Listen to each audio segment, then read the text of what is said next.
Welcome back to MMA Al Dente, where I will take your thousands and turn them into hundreds.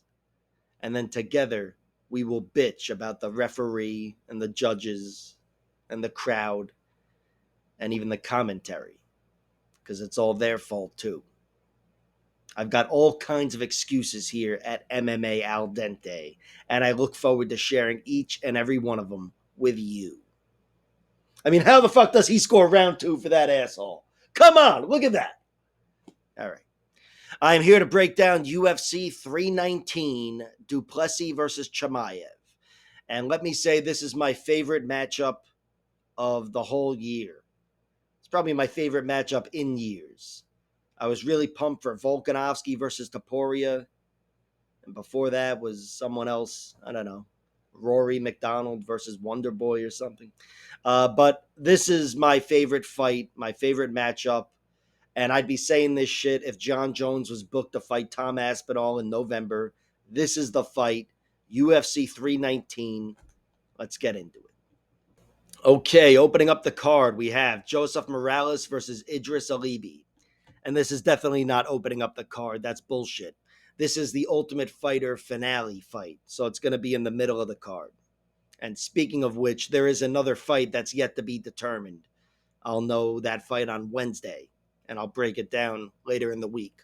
But this fight here is the Ultimate Fighter finale, and it's the first fight I'm breaking down. And my prediction here is Idris Alibi wins, and I'm going to go with him winning by decision. Joseph Morales is the guy that I'm rooting for in general to win the show, even though once the odds drop and my bets are placed, that might change. But he's the UFC veteran, and I watched The Ultimate Fighter, and I was rooting for Joseph Morales.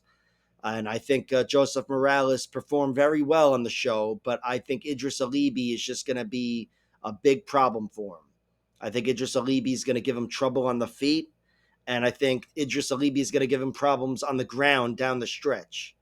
Joseph Morales, I think, is going to be trying to box his way into a takedown early, and he's going to have a hard time doing that, I think, because Idris Alibi is the superior outside striker. He moves well. He's a tough guy to corral.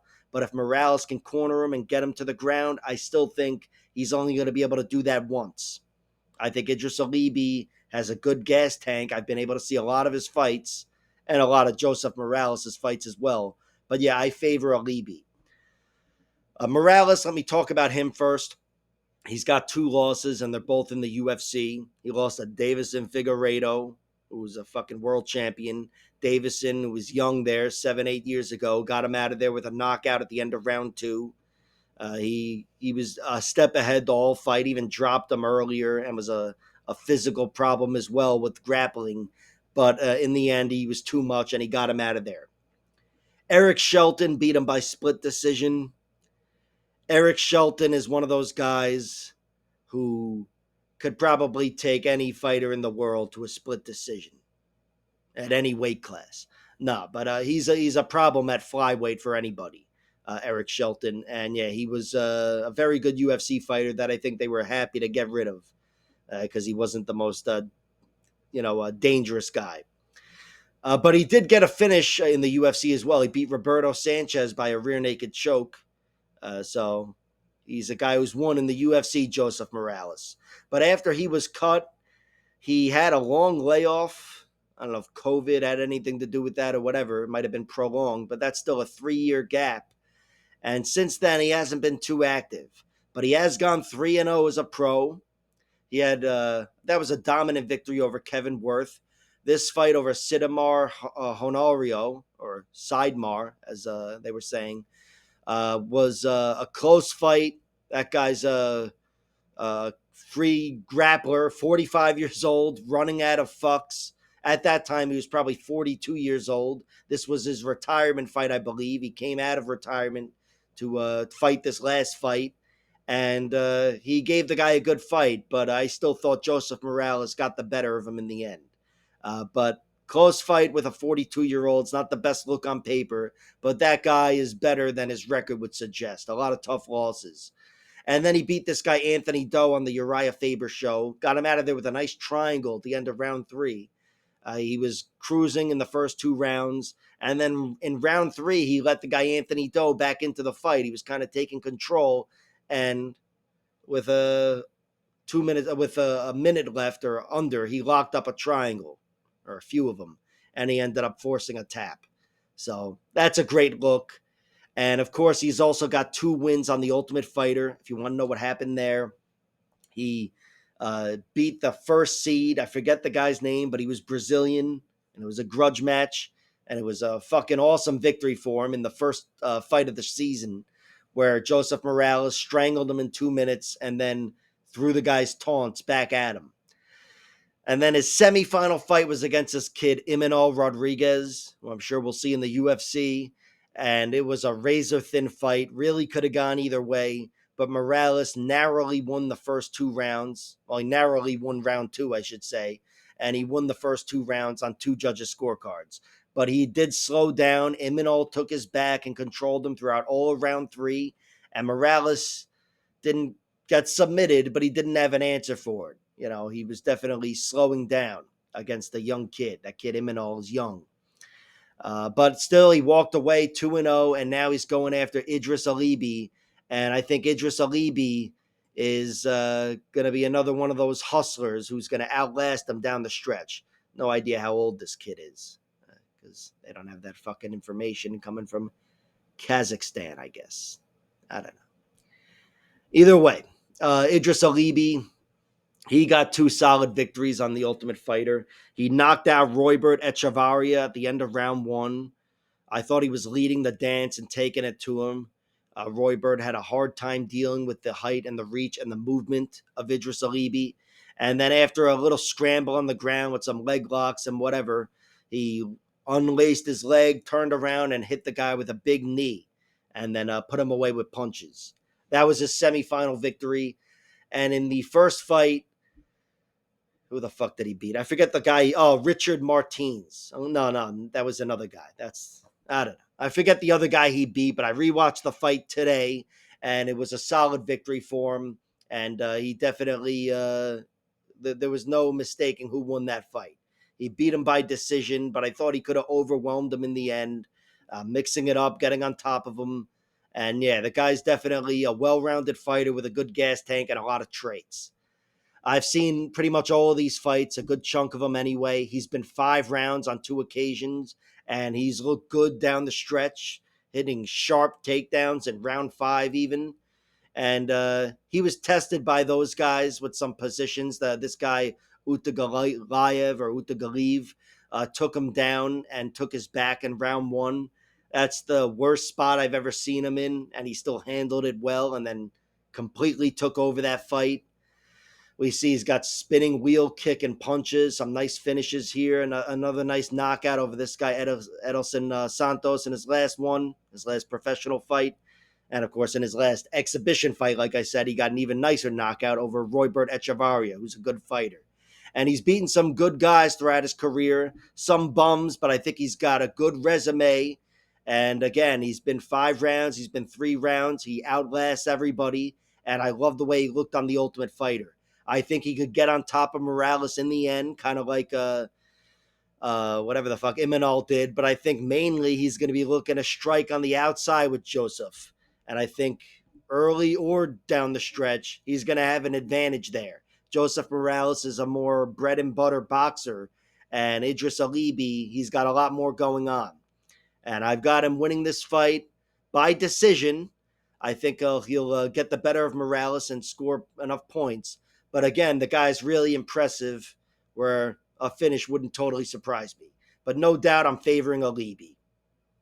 That was a long fucking breakdown, huh? Next up, we have Deani Barbosa taking on Karine Silva. My prediction for this fight is Deani Barbosa wins, and I'm going to go with her winning by decision. And I'm not too confident in that prediction. The basis for the prediction is I have seen their first fight. This is a rematch, and Deani Barbosa did outlast Karine Silva and get the better of her on the ground. But she's taken this fight on short notice, Deani Barbosa. So any advantage she might have in that regard is probably cut in half. because Karine Silva is the one who's been training to fight JJ Aldrich. But yeah, these two girls did fight back in 2019, and Diani Barbosa won a decision.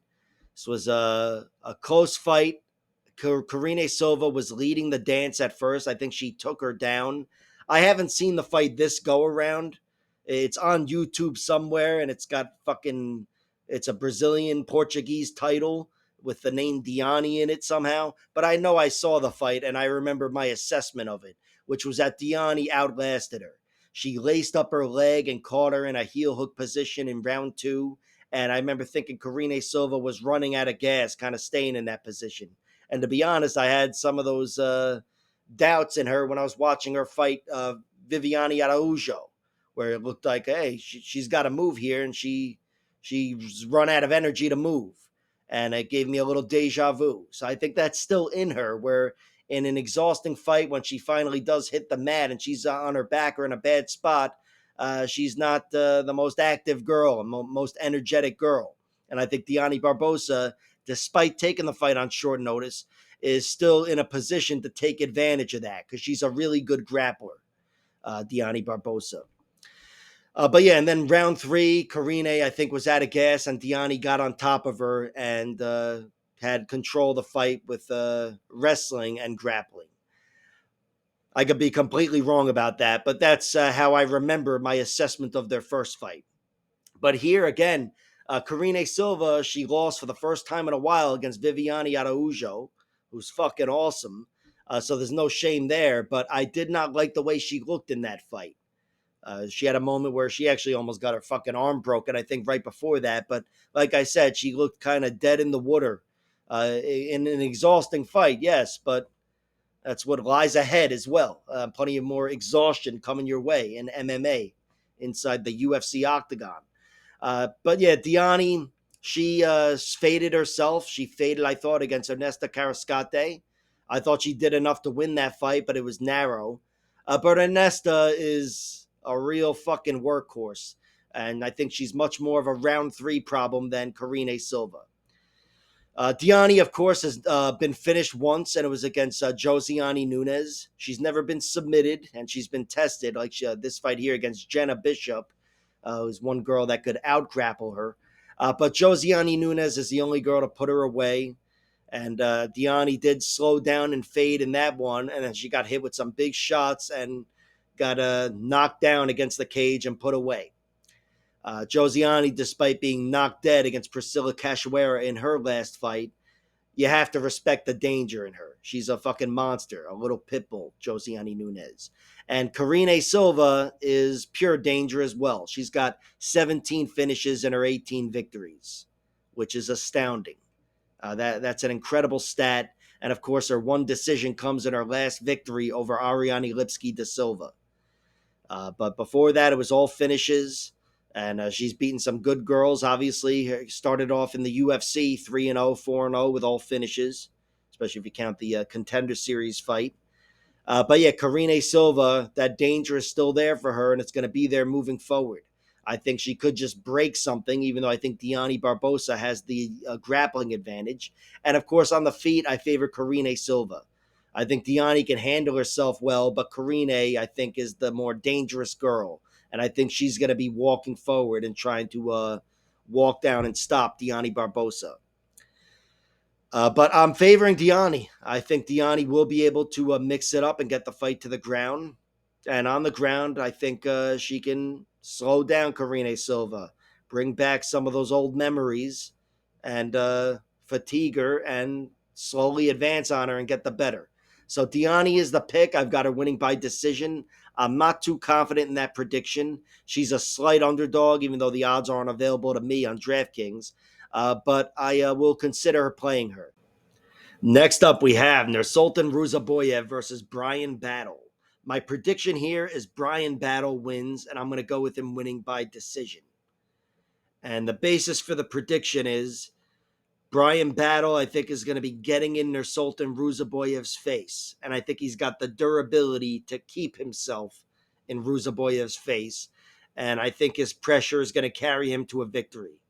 whether it's on the feet or certainly on the ground. I think Battle, if he can get Ruziboev to the ground and tie him up, he can make this a lot easier for himself. But in one way or another, I still think Battle is tough enough to take it, and he can really give it. And I think Battle is going to win this fight.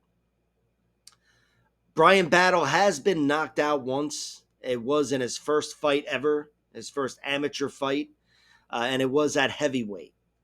Bryan Battle himself was like 250 pounds, and he got caught with a head kick and knocked dead. It was a big 250-pound head kick, though, and no one's been able to knock him out since. So I do have faith in the durability of Bryan Battle, even though I definitely respect the danger of Nursultan Ruziboev. And he's a big guy. He's got 4 inches of height on Bryan Battle, which is not nothing. But the reach is even. Actually, I think it belongs to Bryan Battle, who's got an inch of reach on him. So there's that. But yeah, Nursultan Ruziboev, he's been finished a few times himself, submitted once and knocked out once or TKO'd, and they're both over a decade ago, each one of them. So he's a guy who's lost a bunch, and obviously since then, for the past decade, they've all been by decision. And that includes going into his UFC career against Joaquin Buckley. So I think I have faith in his durability as well. Even though Bryan Battle, if he can wear on you and make it a physical fight, he's been able to put away good fighters down the stretch. And I think he's still got that in him. Actually, he did that last year against Kevin Jousset. But yeah, Ruziboev, he's got a lot going on himself. Got a nice win over Dustin Stoltzfus in a fight that was close enough to justify my bet on Dustin Stoltzfus, I guess. But he definitely won the fight. And he beat Eric McConico before that. You know, McConico got a nice victory over Cody Brundage since then. So there's that. But yeah, I still think Bryan Battle is that next level. I can't say he's on Buckley's level, but Bryan Battle is better than those other guys. I don't think the takedowns are going to come as easily for Bryan Battle as they did for Joaquin Buckley. Battle does not have that explosiveness or that stature. But I still think Bryan Battle, even though it's much more clinch based, he's a good takedown artist, and I think he could get the better of Ruziboev, muscling him around in tight. But regardless of how the fight goes, I'm taking Bryan Battle to win. I've got him winning by decision. I've already bet on his money line. It looks like it's getting worse, but it's still at about minus 180 right now, or is that minus 160? That's minus 160. It's getting better. But yeah, Bryan Battle is the pick, and I have bet on Bryan Battle. Next up, we have Edson Barbosa versus Dricus Klose. My prediction for this fight is Edson Barbosa wins, and I'm going to go with him winning by decision. And I'm not too confident in that prediction because Edson Barbosa, he's approaching 40 years old, of course. Both guys are really old for fighters, but I am picking Edson Barbosa to win. And the basis for the prediction is I think this is going to be largely a striking battle, and I've got Edson being the more sophisticated striker. And of course, the better kicker. And also, I think Edson Barbosa, he's got a lot more mileage on him, despite being only 2 years older. He's got double-digit losses and a lot more wins as well. But I still think, despite my concerns in his physical state, his durability, Dricus Klose is not the guy who should be going through a fragile chin. Fragile chin. I never know how to pronounce it. Fragile, whatever.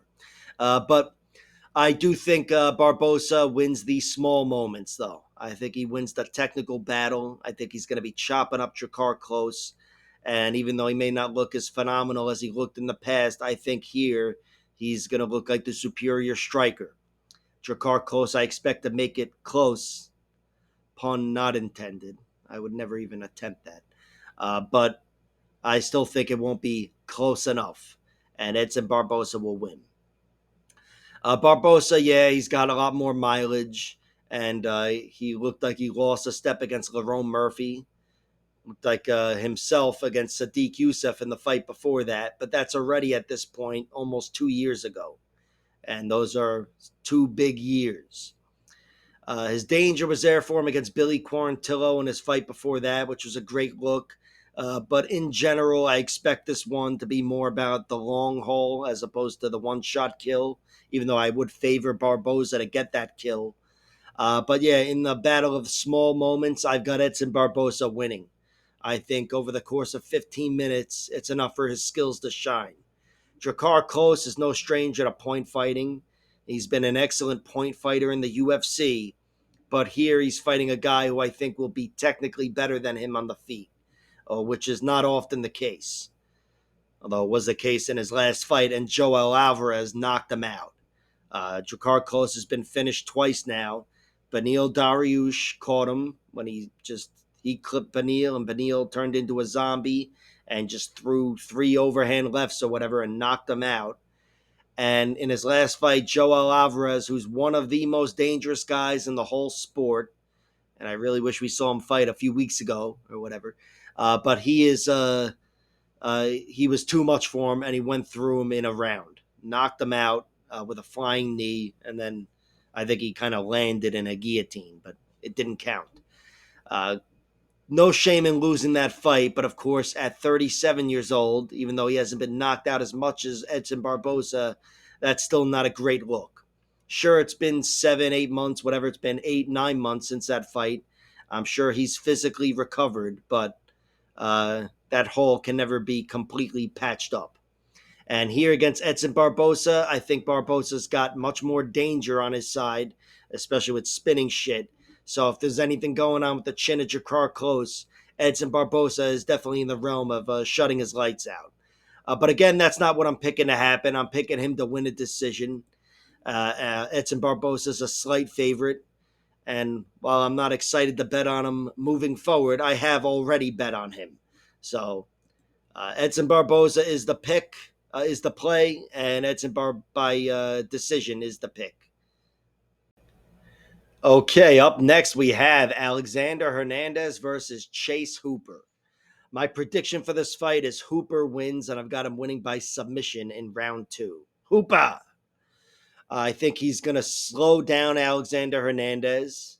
First, I think he's going to speed it up, getting in Hernandez's face and trying to stop Hernandez from making the most of his athletic advantages. Because Chase knows himself well as a fighter. He's going to get in Hernandez's face. And I think in one way or another, he's going to force this into a grappling fight. And I think once he does, he's going to slowly but surely slow down Hernandez and, according to my dog shit prediction, eventually strangle him. That's what I'm predicting. Chase Hooper by submission in round 2, or whatever I fucking said. But yeah, Chase, he's been defeated. The Steve Garcia fight is the one time he was finished. And that's definitely a path to victory for Alexander Hernandez. He is the guy that knocked out Beneil Dariush in 20 seconds.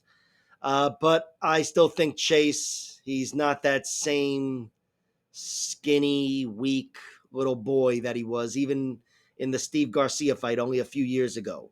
Chase is a bigger, stronger man. His striking is coming along. It's still a means to an end, but he uses it. I think he's going to be getting in Hernandez's face, and I think he's going to bring that volume, bring that pressure, and force a mistake that might lead to an immediate submission or it might just lead to a grappling fight. But either way, I think Chase Hooper takes over and eventually does submit Alexander Hernandez. Hooper, yeah, he was defeated twice by decision before that against Steven Peterson and Alex Caceres, Bruce Leroy, 2 really battle-tested veterans. And he didn't get finished, which was impressive, but he bit off a little more than he can chew back when he was 20 years old or whatever, fighting those guys. And Hernandez, he's bitten off more than he can chew as well in the past. The Donald Cowboy Cerrone fight was a pivotal fight in his career. He had a lot of momentum with only 1 loss before that. And then that one took him out of contention and may have taken something from him as well. Because since then, it's been a spotty record. He actually does have 2 fights. He's on a 2-fight winning streak for the first time since before he even lost to Cowboy. So that's a great look on paper. But close decision wins over Kurt Hollabaugh and Austin Hubbard. It's not like he's back to being the Alexander Hernandez of old, who outpointed and outlasted Olivier Aubin Mercier, which was the fight before that Cowboy fight. But yeah, he still has potential. He's got athletic advantages, and he's probably the physically stronger guy. But I don't think he can stuff the guard of Chase Hooper and go that route. And on the feet, he could sprawl and brawl and keep this fight standing and get the better of Chase. But I don't think that's going to be easy. I think Chase Hooper, again, is going to be in his face. Chase knows who he is as a fighter and as a striker, and I think it won't be long before this is a grappling fight in one way or another. So, yeah, I've got Chase Hooper. I haven't bet on him yet, but I'm looking to bet on him. I'll wait for the props and everything, but I definitely favor him to win here. Next up, we have Jessica Andrade versus Loopy Godinez. My prediction for this fight is Jessica Andrade wins, and I'm going to go with her winning by decision. And I'm not too confident in that prediction. She's an underdog, and I have not bet on her. Not yet. But I am favoring Andrade slightly here. There's a lot of doubt. I mean, she has not looked great as of late. She got steamrolled against Jasmine Jasdavicius. And I think Loopy has a wrestling advantage like Jasmine, but Loopy is not the physical problem that Jasmine is. Jasmine, despite maybe having a harder time theoretically hitting a takedown because she's taller, she's definitely a bigger, stronger girl than Loopy Godinez, and longer as well. I do think Loopy can win this fight, and wrestling will be the difference, but I don't think she can go through her on the ground with ease. I think Andrade is much more equipped to handle herself at strawweight. And speaking of which, her power, of course, is going to be a problem at any weight. She's always the more dangerous girl, even at bantamweight. But here, she's definitely a dangerous strawweight, Jessica Andrade, and again, more physically equipped to handle the problem, the wrestling problem. And I think she's my pick to win. I think she can take it to Loopy on the feet. Loopy's an excellent boxer, but Jessica Andrade hits harder. And Jessica Andrade, for somebody who hits like a fucking truck, she can hit often as well. She can bring volume for somebody who's so dangerous. I think Loopy is in the boxing fight, in the kickboxing fight, and I certainly think she's winning the grappling battle. Andrade is dangerous, but Loopy's going to win the points battle anyway. But I have to favor Andrade here. Again, I think even though Loopy's got takedowns in her, I think Jessica Andrade is largely going to be able to stop those takedowns. And on the feet, even though, again, it's close, Andrade is the bully, and I've got her bullying Loopy to win 2 rounds. Again, I have not bet on this, not yet. I'll wait for the props, and it's not like you can trust Andrade to win a decision. So I'm not married to any one prop with Jessica Andrade, although I would favor decision. But I want to see what everything looks like, and certainly the point spread as well. Because Loopy Godinez, even though she's a very good fighter, she's not so much a finisher. So I think if she was to beat Jessica Andrade, it would be by decision, and that's a fight that I expect to be close. But yeah, going with Andrade, and I got her winning by decision. And as for Loopy getting finished, she's been dropped, she's been hurt, but she stood tall in every fight. She was only ever finished by submission, and it was just once as an amateur. She got finished by submission. So I suppose that's possible, but not likely. I think it's decision for Loopy or decision / Chad Mendez knockout for Jessica Andrade, and I'm going with Jessica Andrade. Next up, we have Michal Oleksiejczuk versus Gerald Meerschaert in the proppiest prop bet fight of all time, or at least since Meerschaert fought Edmund Shabazian last year. But yeah, this is going one way or the other, and my official prediction is Gerald Meerschaert wins by round 2 submission. And the basis for that prediction is it justifies my bet on his money line, even though that was back when he was plus 240. But still, I bet on Gerald Meerschaert. Typically, I wait for the props, but I did bet on his money line. And I do think where I'm typically more reliant on him winning in round 2 and 3, and I definitely favor round 2 and 3. I still think his chance of getting a round 1 sub is much greater here in this fight than it is in other Mearshart fights, because I think this one's going to get rolling pretty quickly. Michal he's Mr. Round 1 destruction, and I think that's what he's going to be looking for against Mearshart. He's dangerous and ferocious, and he really brings it. And I think that's going to get the ball rolling pretty quickly. Where Mearshart, I'm assuming he's going to be using his striking as well as his grappling to try to slow this fight down. But yeah, I think it's going to force him to tie up Oleksiejczuk, and that could lead to a submission early, like with Kevin Holland and whoever else has submitted Oleksiejczuk in round 1. But the prediction is Mearshart wins in round 2.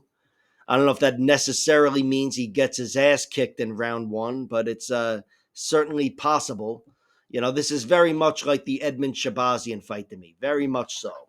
I'm dying to play the props, even though at this point these guys are figured out and the props might not be worth it. But Mearshart is my pick because even though I think he's up against it on the feet, I think he's even more dangerous on the ground against Oleksiejczuk. Oleksiejczuk is very vulnerable there. He's been tapped plenty of times. Even his one TKO loss is from the back mount. And Mearshart's been caught cold a couple of times in the UFC. Thiago Santos, Khamzat Chimaev, Ian Heinisch, and Joe Pyfer. And Michal Oleksiejczuk, I'm not going to say he's not on their level of danger. No, he's very fucking dangerous. He's definitely in the realm of going through Mearshart. I don't know if he's got the power of those guys, but again, he exceeds them in volume and other things. But I'm picking Mearshart to use his veteran savvy, slow this fight down, and find a way to lace up a choke. I think once that round 1 danger goes away, too, it is Mearshart's fight. Not that Oleksiejczuk hasn't fought 15 hard minutes. He's done it before. But I just think Mearshart is the better man down the stretch. And he's a guy who's got takedowns down the stretch. He's shown he can weather storms and still be a sharp grappler with good shots and better submissions. And I'm picking him to get Oleksiejczuk out of there. Yeah, I've bet on Mearshart, but this is one where, much like Shabazian, I will play both sides. I have to. And it's round 1 TKO for Michal Oleksiejczuk, or maybe just TKO or round 1 flat. I have to wait to see what the odds look like because, again, these guys have been figured out. And for Mearshart, submission is what I'm most sure of his paths to victory.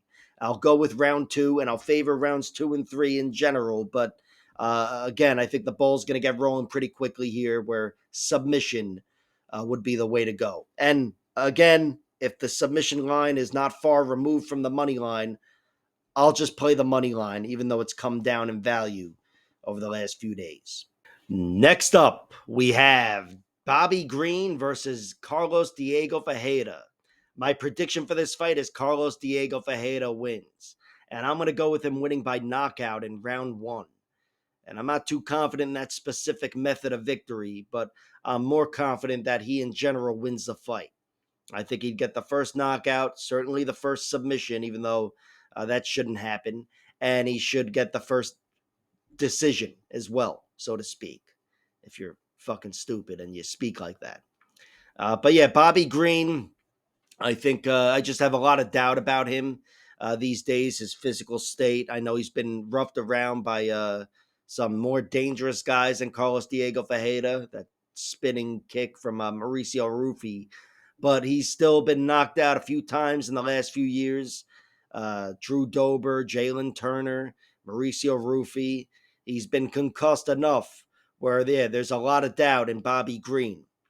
And Carlos Diego Ferreira, he may not be as dangerous as some of those guys, but he's a very good striker, even though he's a jiu-jitsu guy first and foremost. And yeah, Bobby Green was submitted for the first time in fucking 15 years against Paddy Pimblett. I wouldn't pick Carlos to get the submission, but he's definitely the better overall grappler. And I think he wins everything to be won. on the ground. Gets the first sub and wins the points as well. On the feet, Bobby Green is definitely in the points battle. That's his path to victory here. I mean, Carlos Diego Ferreira has been knocked out a few times as well. So that's something. But I would think if Bobby Green won, it would be him winning on points, doing the Bobby Green thing. But Carlos Diego Ferreira is a very good striker down the stretch as well. I think he's got more pop in his punches, and he may not be able to match the volume and certainly the taunting of Bobby Green, but I would still envision him getting the better of a kickboxing bout. I think he's very solid there.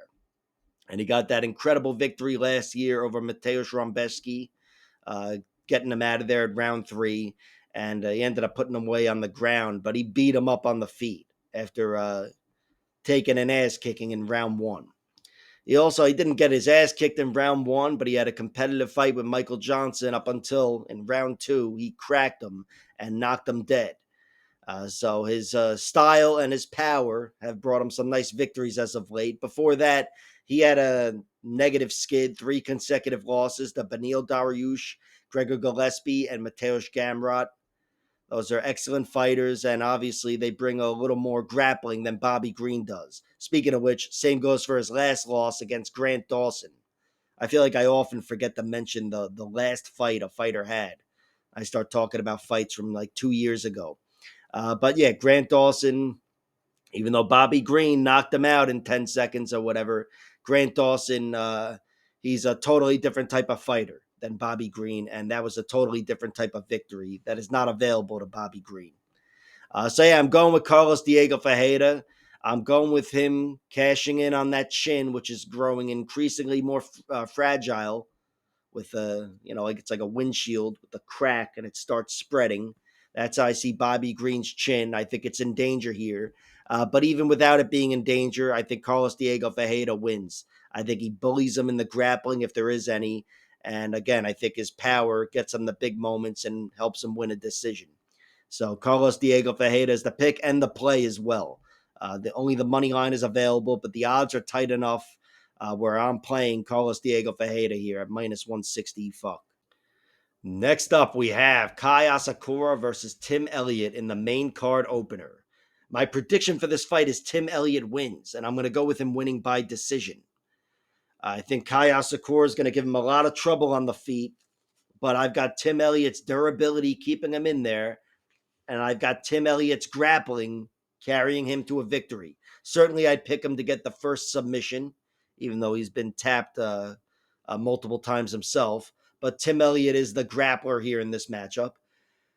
And certainly, I'd pick him to score the points down there. If there is no finish, I've got Tim Elliott being the guy hitting the takedowns and scoring enough points to give him the nod on the judges' scorecards, even if it's really tight, like his victory over Tagir Ulanbekov. I think Tim Elliott is still a 15-minute workhorse, even though he's 38 years old and he's fighting a 31-year-old in his prime. But yeah, Tim Elliott, he's still a problem for anybody who's a striker first and foremost.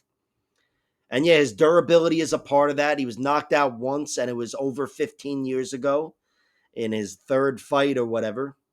But that's just a distant memory. Since then, he's lost plenty of times, but he's shown he can mix it up and take the best from John Dodson and Mighty Mouse and Davison Figueiredo and whoever else. Even though I was really worried for him with Davison Figueiredo because he was landing some deadly shots on Tim. But yeah, Tim's never gone down, and he's shown he's got a lot of grit. Kai Asakura, he had a tough debut, certainly, in the UFC. He lost to Alexandre Pantoja. Tim Elliott is not the grappler that Pantoja is. He's a much stronger grappler. And Tim Elliott is not the technician that Hiromasa Ogakobu is. That's the last guy to beat Kai Asakura before Pantoja, even though Tim Elliott beat Hiromasa Ogakobu to win the Ultimate Fighter. But Tim Elliott still, he may not be as technical or as strong of a grappler, but he's a wild guy, really funky on the feet, brings a style that nobody else brings, and he brings a frenetic pace like a fucking tornado. And in that tornado, he's got some timely takedowns in him. He's definitely a problem for anybody who's lacking in grappling. But yeah, Kai Asakura, Pantoja is the only guy to beat him who he hasn't beaten in return. Kai Asakura's got 4 other losses, and he's beaten every one of those guys at one point or another. Some of them were beforehand, some afterwards. But still, he's shown he's on the level of anybody who's beaten him. And what separates him is his danger. He's incredibly dangerous. 13 knockouts in his 21 victories, which may not seem as potent as other killers like Karine Silva.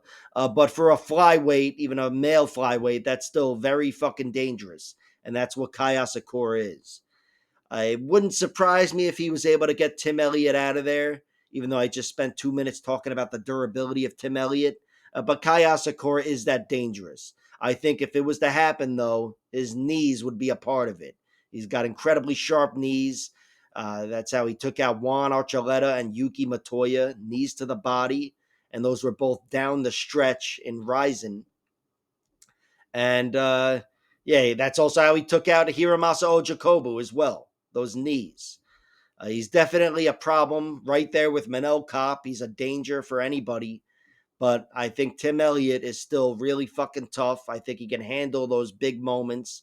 And I think he can win the small moments by mixing in his grappling. Kai Asakura is the bigger man. He's stronger. He's the younger athlete in his prime. But Tim Elliott, he's still a formidable grappler. Tim Elliott, he's got a lot of momentum. And he would add a lot more if he got that victory over Muhammad Makayev, where he was 2 rounds up, in my opinion. But then he let the fight slip away, where Makayev got him out of there with an arm triangle choke. But still, he's 3-1 in his last 4, and he's coming off a nice finish over Suma Derji. There's another big, strong striker, but he's definitely overall as a fighter not in the same class as Kai Asakura. But yeah, I'm going with Tim Elliott. I don't think I'll look to play anything on the Kai Asakura side. I'd pick him to win by decision, but I'm not looking to play any of his props. He's too big of a favorite. I'm just comfortable playing Tim Elliott. I think decision would come first, but submission is second. And I've got Tim Elliott winning this fucking fight. Next up, we have Michael Venom Page versus Jared Cannonier. My prediction for this fight is Michael Venom Page wins, and I've got him winning by decision. I'm not married to the decision part. I think in general he should just win. But I do think decision is definitely his most likely path to victory. I just have to say that other shit because I've already slammed his money line. So I want to justify every option for Michael Venom Page.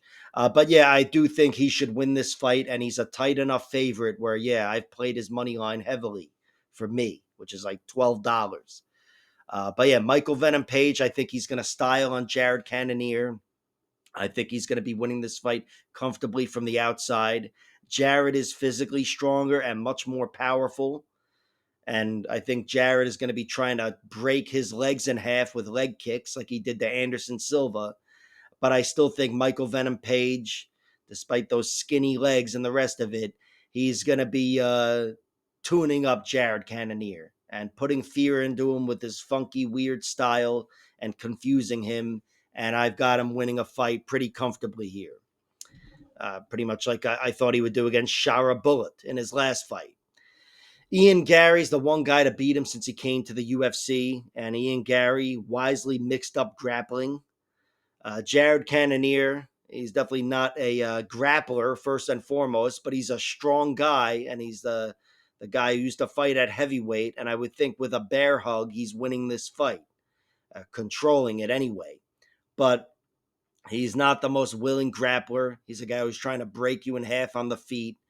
And I think he's going to run into trouble with Michael Venom Page, even at middleweight. Michael Venom Page is fucking awesome. Michael Venom Page has lost twice before that. Before that Ian Gary loss, Logan Storley beat him by decision, split decision. Logan Storley is a monster wrestler, the exact opposite of Cannonier. And he did get knocked out against Douglas Lima in their first fight. And their second fight was pretty close as well. But he got knocked out. He got hit with a big leg kick, which dropped him. and then he got knocked unconscious with an uppercut. Fantastic sequence, one of the best knockouts ever. And yeah, Jared Cannonier hits harder, but I think he's at a much greater speed disadvantage than Douglas Lima. And of course, Jared Cannonier is an older man these days. But Jared, look, on paper, he should next level him. Jared Cannonier's been mixing it up with the best middleweights in the last few years. And I'll never forget that performance against Marvin Vettori, where he looked like a 5-round monster. That was just 2 years ago. So he hasn't always looked his age, but now he is 41, 41 and a half.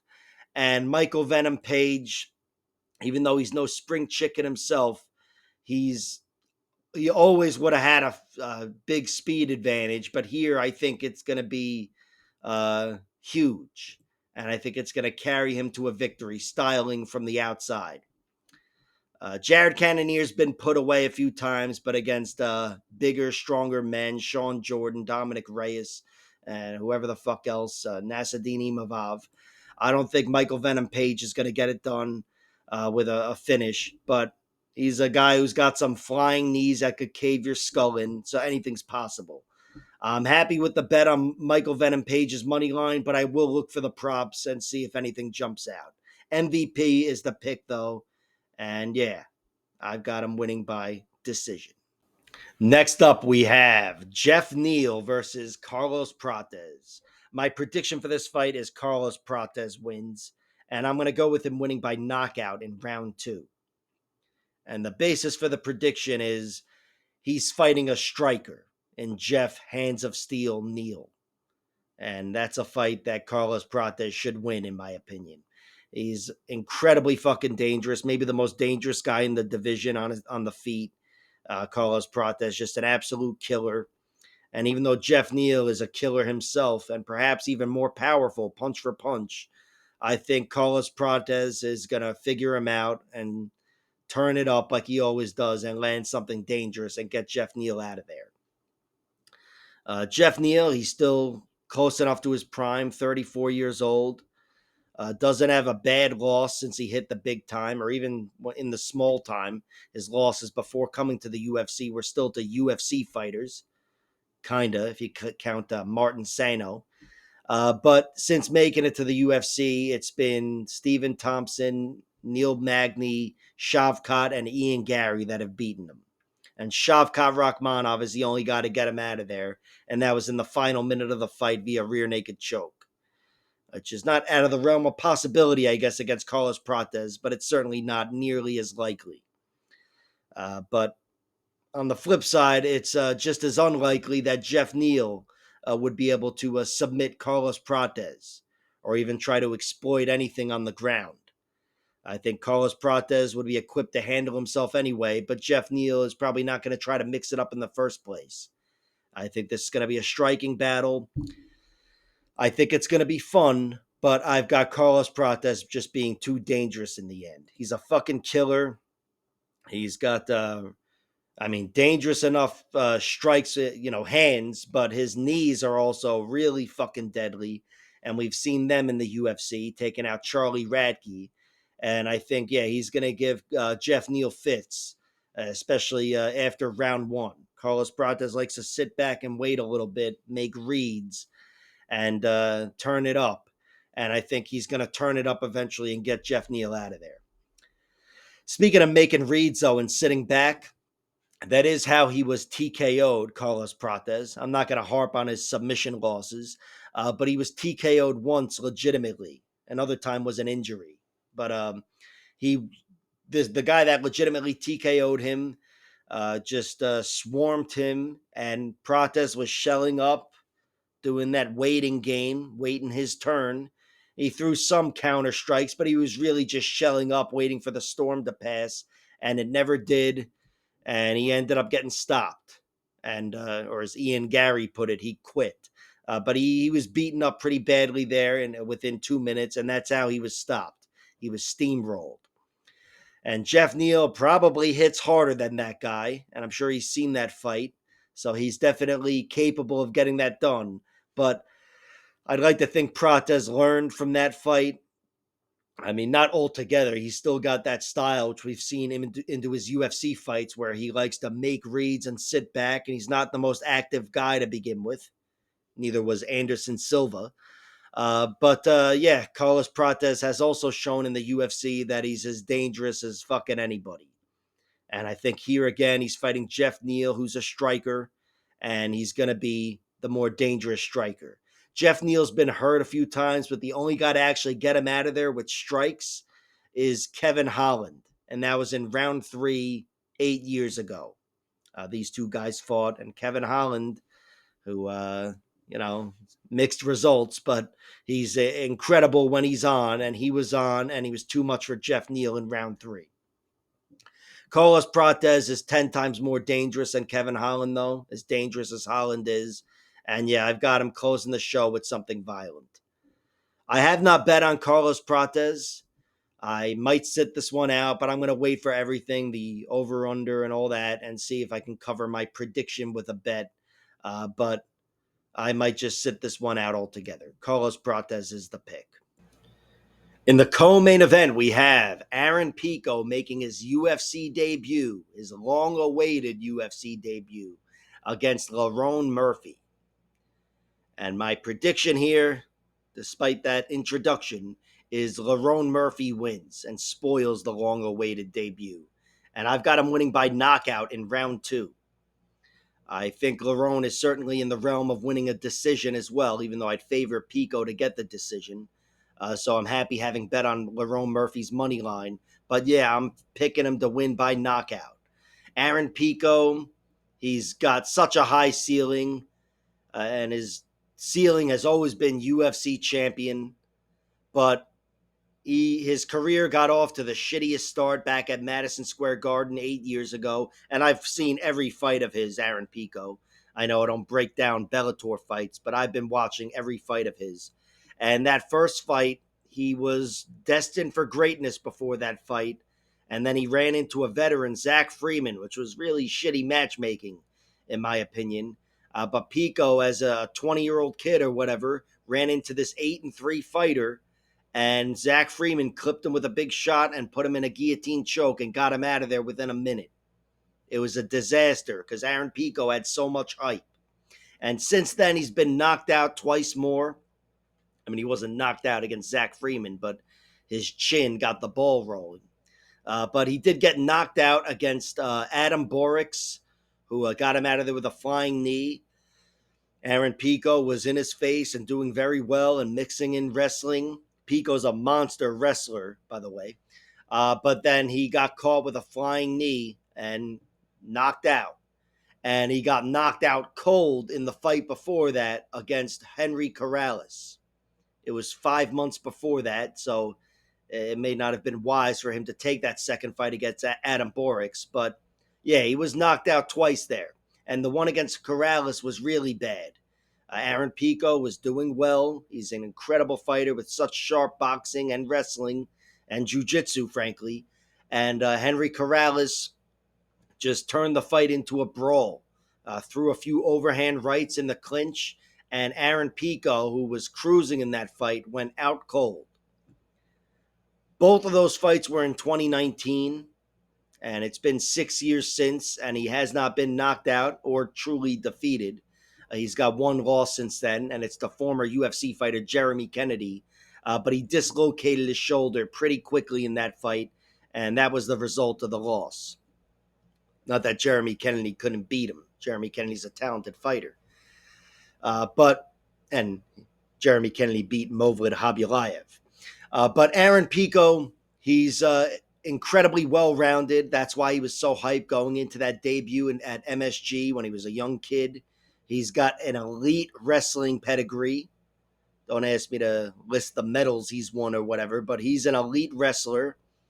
And he's got really sharp boxing and excellent jiu-jitsu. He's incredibly well-rounded. But I think Lerone Murphy is overall the better striker.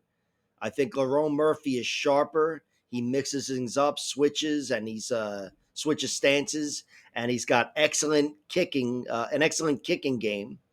And I also think Lerone Murphy, he's the more durable guy. He's been able to stand tall against Josh Emmett and whoever the fuck else, Edson Barbosa and everybody else. And I think Lerone Murphy, especially with some flying shit like how he took out Makwan Amirkhani, I think if he can bring the danger, he's dangerous enough to get Aaron Pico out of there. I would certainly favor him to get the stoppage here in this fight. For Aaron Pico, I think his primary path to victory is ragdolling Lerone Murphy. And yes, he might just be able to ragdoll him and toss him around like a pizza, and I might look like a dumbass for having picked Lerone Murphy. But I'm picking Lerone to maybe concede a takedown, but in general, keep the fight standing.